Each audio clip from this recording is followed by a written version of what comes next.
બાવળા તાલુકાની ખાનગી કંપનીના કર્મચારીઓ ઉતર્યા છે હડતાલ પર। તો બાવળા બગોદરા રોડ પર આવેલી યાઝાકી કંપનીના વર્કરો હડતાલ પર ઉતર્યા, ત્યારે યાઝાકી કંપનીમાં હાઉસકીપિંગનું કામ કરતા 15 થી 20 વર્કરો હડતાલ પર ઉતર્યા। ત્યારે સુપરવાઇઝરનું બીજા જિલ્લામાં કોઈ પણ કારણ જણાવ્યા વગર બદલી થતા હોબાળો કરાયો છે। ત્યારે કંપની ઓવરટાઈમના પૈસા નહીં ચૂકવતા હોવાનો પણ આક્ષેપ કરાયો। ત્યારે કંપની દ્વારા વર્કરોને યોગ્ય પગાર નહીં આપતા હોવાનો પણ આક્ષેપ કરાયો છે।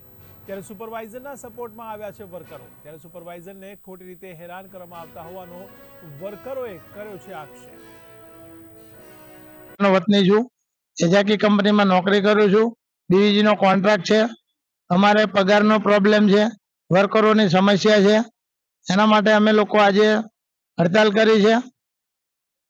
અને અમારા જે પ્રોબ્લેમ છે, રવિવારના ઓવરટાઈમ નથી મળતા, કોઈ બોનસ નથી મળતું, કંપનીમાં ડબલ ઓટી મળે છે પણ અમને મળતી નથી, એના કારણે અમે લોકો હડતાલ ઉપર ઉતર્યા છીએ। આપની કંપનીમાં શું શું સમસ્યા છે, કેટલા ટાઈમથી? અમારી કંપનીમાં સમસ્યા, અમે હાઉસકીપિંગનું કામ કરીએ છીએ અને અમને કોઈ જાતનું મટીરિયલમાં થોડો પ્રોબ્લેમ છે કે એ રીતે પણ પ્રોબ્લેમ થાય છે અને કોઈ સપોર્ટ કરવા વાળું તૈયાર નથી અંદરથી પણ।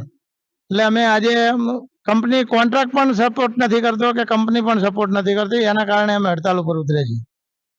આપણે કંપની તરફથી શું અત્યારે કહેવામાં આવ્યું?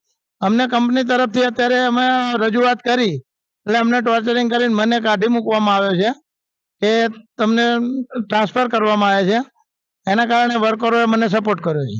તો કયા કારણસર આપને કાઢી મૂકવામાં આવે? બહાર કંપનીનું જે પાણી હતું એસટીપી ગટર લાઈનનું, એ પાણી બહાર ફેંકતા હતા મોટરનું, એમાં ભાયલા ગામના સરપંચે શૂટિંગ કર્યું હતું, એ આરોપ મારા ઉપર નાખ્યો છે અને મને ટાર્ગેટ કરી અને મને બહાર કાઢવામાં આવે છે।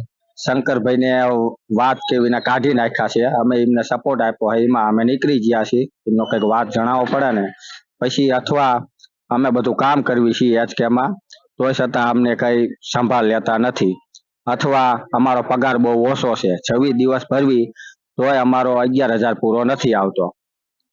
બીજો પ્રશ્ન કે બધી કંપનીમાં પગાર 530 રૂપિયા છે, અમને 476 આપે છે, પછી રવિવારની ઓટી અમને આપતા નથી, બોલાવે તોય કશું નહીં। અમે કામ બધું કરવી છીએ, એમ નથી કહેતા કે નવરા ઉભા રહી, ટોટલી કામ કરવી છે, તોય છતાં અમારે કોઈ સંભાળ લેતા નથી।